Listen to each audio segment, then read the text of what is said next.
Assalamualaikum warahmatullahi wabarakatuh. Perkenalkan, nama saya Muhammad Zainal Arifin. Saya dari Prodi PGSD dengan nomor NIM 860499916. Di sini saya akan mempresentasikan tentang hubungan timbal balik antara filsafat ilmu dan pendidikan. Nomor 1, bagaimana filsafat ilmu mengawasi dan memperkuat eksistensi, keilmiahan, serta nilai-nilai dalam ilmu pendidikan. Eksistensi ilmu pendidikan. Filsafat ilmu membantu menjelaskan hakikat dan tujuan ilmu pendidikan, sehingga pendidikan memiliki dasar yang jelas sebagai suatu disiplin ilmu. Kemudian keilmiahan ilmu pendidikan. Filsafat ilmu mengarahkan penggunaan metode ilmiah, logika, dan penelitian yang sistematis agar ilmu pendidikan dapat dipercaya, diuji, dan dikembangkan secara ilmiah. Kemudian nilai-nilai dalam pendidikan. Filsafat ilmu memastikan bahwa pendidikan tidak hanya berfokus pada pengetahuan, tetapi juga pada nilai moral, etika, karakter, dan kemanusiaan dalam proses pembelajaran.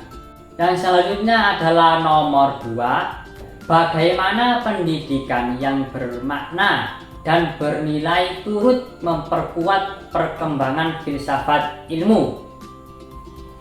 Pendidikan yang bermakna dan bernilai dapat memperkuat perkembangan filsafat ilmu karena mendorong peserta didik untuk berpikir kritis, logis, dan efektif terhadap ilmu pengetahuan.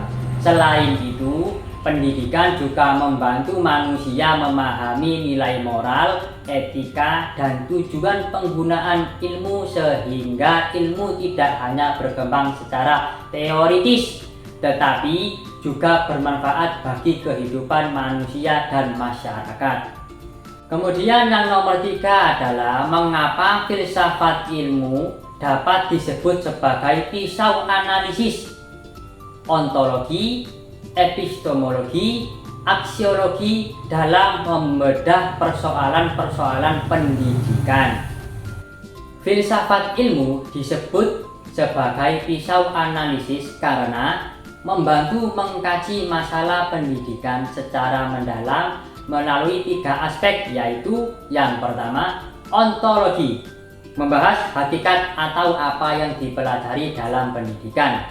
Yang kedua, epistemologi, membahas cara memperoleh dan mengembangkan pengetahuan dalam pendidikan.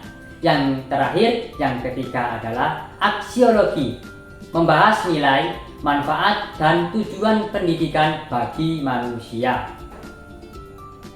Kemudian yang keempat sekaligus yang terakhir adalah contoh konkret penerapan filsafat ilmu dalam praktik pendidikan, misalnya dalam kebijakan, kurikulum, atau proses pembelajaran. Contoh konkret penerapan filsafat ilmu dalam pendidikan adalah pada kurikulum Merdeka Belajar. Yang pertama, ontologi. Pendidikan dipandang tidak hanya menghafal materi, tetapi mengembangkan kemampuan dan karakter peserta didik. Yang kedua, epistemologi.